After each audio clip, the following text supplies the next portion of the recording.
నమస్తే అండి, నేనే మీ ప్రశాంతిని. మీరు చూస్తున్నది మధుర బృందావనం.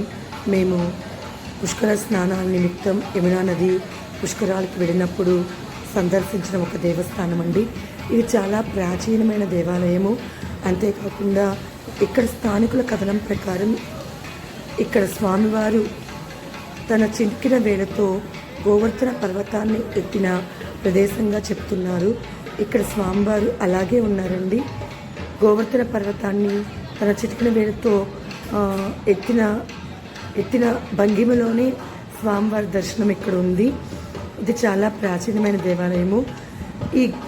ఈ దేవాలయానికి ప్రదక్షిణ చేయడానికి ఒక మార్గం కూడా ఆ చుట్టూ కనిపిస్తుంది. ఈ మార్గంలో మనం చూసినట్లయితే వెనుక వైపు అంతా ఒక కొండ ఆకారం అనేది, ఒక పర్వతం ఆకారం అనేది తెలుస్తూ ఉంది. కానీ ఇది చాలా ఆ పర్వతం అంతా చాలా శిథిలమైపోయింది. ఇప్పుడు అంత పెద్ద పర్వతంగా కనిపించట్లేదు. ఆ పర్వతాన్ని కూడా మీకు చూపిస్తాను. ఇది స్వామివారి చుట్టూ ప్రదక్షిణ చేయడానికి ఒక మార్గాన్ని ఏర్పాటు చేశారు. ఆ మార్గంలో ప్రదక్షిణ చేసినట్లయితే స్వామివారి చుట్టూ ప్రదక్షిణ చేసిన భావం మనకి కలుగుతుంది. మీరు చూస్తున్నది పర్వతము. ఆ కిటికీలోంచి చూపిస్తున్నాను. అదేవిధంగా బయట నుంచి కూడా మీరు ఆ పర్వతాన్ని చూడవచ్చు. అది కూడా మీకు చూపిస్తానండి. ఇది చాలా ప్రాచీనమైన దేవాలయంగా అక్కడ స్థానికుల కథనము. స్వామివారు చక్కగా ఆయన భంగిమ ఎలా ఉంది అంటే, చక్కగా గిరి అంటే కొండ, ఆ కొండని మోస్తున్నట్టు ఆయన చిటికెన మీద ఎత్తినట్లుగా చక్కగా స్పష్టంగా కనిపిస్తూ ఉందండి. ఇదేనండి ఆ కొండ.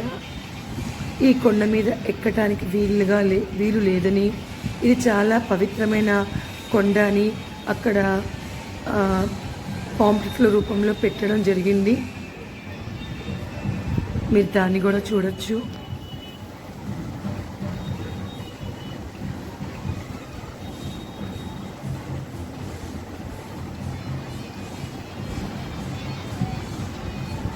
ఇదిగోండి ఇక్కడ రాసి ఉంది, ఏ గిరిరాజ్ జీ పర్వత్ హై, ఇస్ పర్ చడానా మనా హై అని చాలా పర్టికులర్గా అక్కడ రాశారు. ఎవరు అక్కడికి ఎక్కకూడదు అని. జనరల్గా ఎవరు చూస్తున్నాం కానీ అట్లాంటి పనులు ఎవరు చెయ్యరు. ఇదే స్వామివారండి. అంతేకాకుండా ఇది జ్యేష్ఠ మాసము, అధిక మాసము.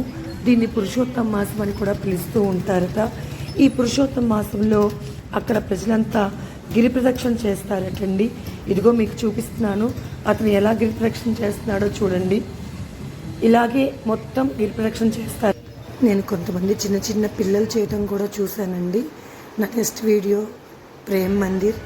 Please like, share and subscribe my channel. Thank you.